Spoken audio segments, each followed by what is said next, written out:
Hi and welcome to the next episode of Nathan's Beer Reviews. Today we're going to be looking at my first beer from the Matilda Bay's Yak range, and that is Wild Yak Pacific Ale, a 4.2% alcohol by volume, coming in at 1.1 standard drinks, Australian style Pacific Ale. Wild Yak is the second out of 3 beers currently in the Yak range that are brewed by Matilda Bay. As a part of the Carlton and United Brewing portfolio. Carlton United, of course, being owned by NBR, Anheuser-Busch, that sort of chain of global ownership. And I'll get around to reviewing all 3 in the coming reviews. But without further ado, let's crack the beer open, get it into a glass, and see how wild this yak is. So I'm going to be pouring into this IKEA glass, actually. I've got this from IKEA. When I moved into this place. They're 425ml glasses, so they actually fit an Australian style schooner. Let's get the opening. Let's crack this yak, if you will. A little bit of smoke on the opening there. And for all you cap heads out there, there is the lid. See if it focuses for you. It's a copper cap. I'm struggling for words at the moment. I just finished work, 12-hour overnight shift, so I'm a bit tired, a bit thirsty for a beer. So let's crack this yak.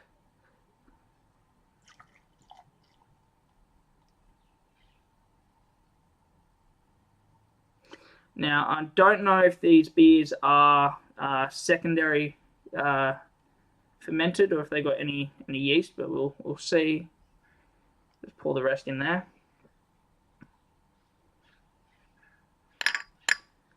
Okay, so first initial appearances, it's a light golden appearance. It's fairly clear, slightly hazy, but I think that's more a chill haze than anything to do with the actual beer itself. Very light golden straw color with a 1 to 2 finger frothy white head. It's tightly packed. Small bubbles of carbonation streaming up to the top. Nothing too exciting happening within the actual beer, and it doesn't actually look as Pacific Ale as some Pacific Ales I've seen around. It actually looks like a very generic style Australian lager. On with the smell. Okay, there's a little bit going on here. According to the website, they use Melba and Galaxy hops and Cascade hops as well from the Yakima Valley in California, I think it is, in America.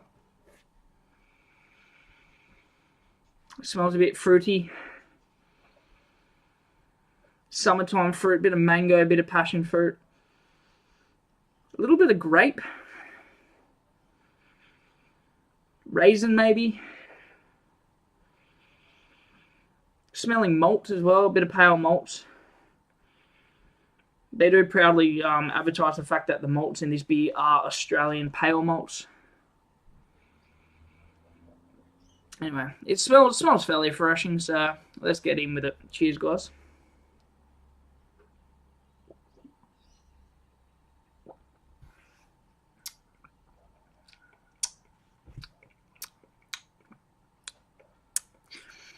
It's light-bodied, low to medium carbonation.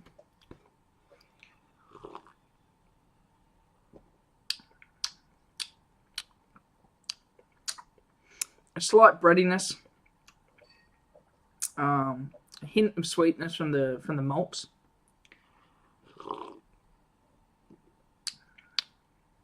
A little bit biscuity.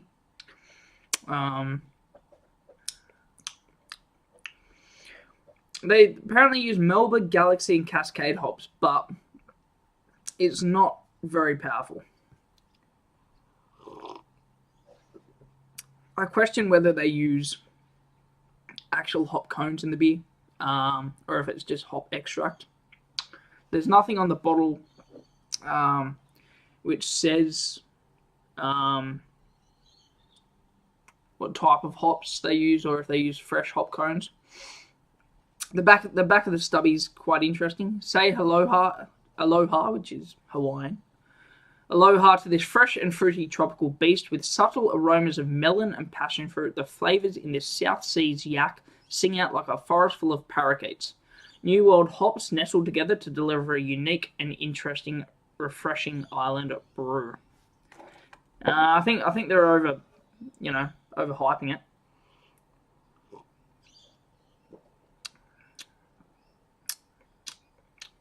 It's definitely not singing out like a forest full of parakeets.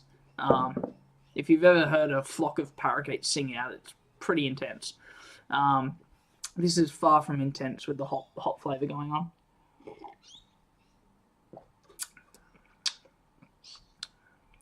Has a dry-ish finish. It's not incredibly dry. It is somewhat refreshing.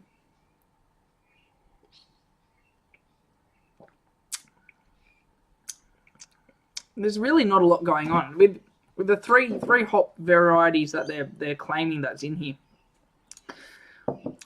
There's not a great deal going on.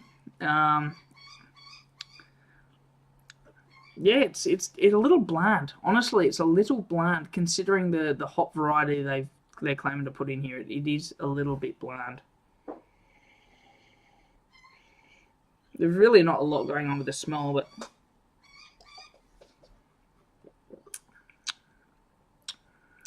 it's very thin, very watery. Ideally drunk on a stinking hot summer's day. Today it's not stinking hot. It's low to mid 20s here in Sydney.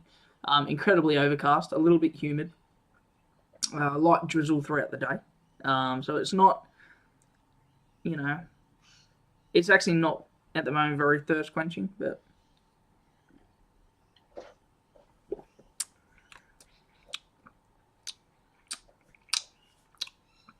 it's a bit bland. Honestly, it's a bit disappointing. Fat Yak is the original of the yaks that were brewed by Matilda Bay, and Carlton and United kept that brand on. And then probably more conversation for another review, but Carlton United discontinued a lot of the old original Matilda Bay beers when they moved the brew from Perth to Victoria down to profit margins. That's definitely a rant for other reviews, but they seem to have just dulled the flavour down. There's not a lot going on with Wild Yak. I think they've dulled it down to appeal to their more mainstream lager drinkers. Carlton United brew very famous Australian beers like Victoria Bitter, Carlton Draft. And I think this is just trying to get those sorts of mainstream adjunct lager drinkers into something a little more different. It's not overly hoppy. It's not very malty.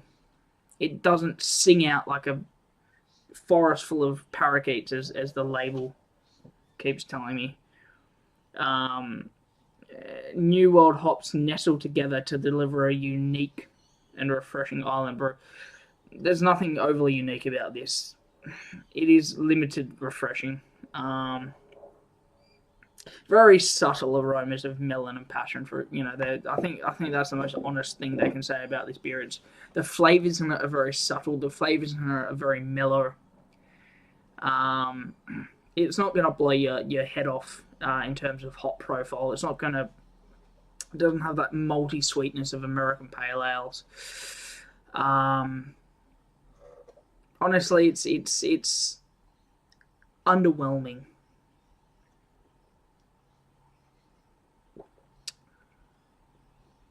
Yeah, underwhelming is a very good word for it. Look, to rate it, I'm gonna give it a 5.5 out of 10. It's not a terrible beer. It's not disgusting or repulsive or undrinkable by any stretch of the imagination, but it's not imaginative. It's not, it's not something you would expect from a Pacific ale. When I think Pacific ales, I think Stone and Wood. Stone and Wood took the craft beer scene by storm back in, I think, 2011, 2012, when they released their Pacific ale. And it was an extremely popular beer. And everyone was drinking it. You could find it in restaurants, you could find it in pubs, you can find it on tap, in bottles, you name it. If you asked for a Stone and Wood, you would get a Stone and Wood. And that's an extremely fruity, hoppy, punch in the face, refreshing Pacific ale.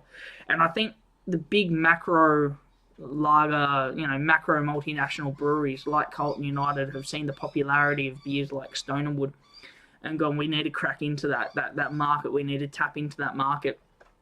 And I think they've tried to recreate a Stone and Wood Pacific ale here, and to me they've fallen well short. I will get around to reviewing Stone and Wood's Pacific Ale. I was actually trying to find it in Dan Murphy's a couple of weeks ago, and they weren't stocking it. But I think the big macro breweries are just trying to crack into that that really small batch Australian Pacific Ale craft beer scene that Stone and Wood really did mine and untap. And Carlton United, through Matilda Bay, are releasing this, trying to recreate this through their Yak beers. Lion, which is Kirin Mitsubishi brands now. They're trying to recreate it somewhat through their James Squire range of beers. And to me, it's just, especially with Wild Yak's Pacific Ale, it's just fallen a fair way short of expectation and real anything.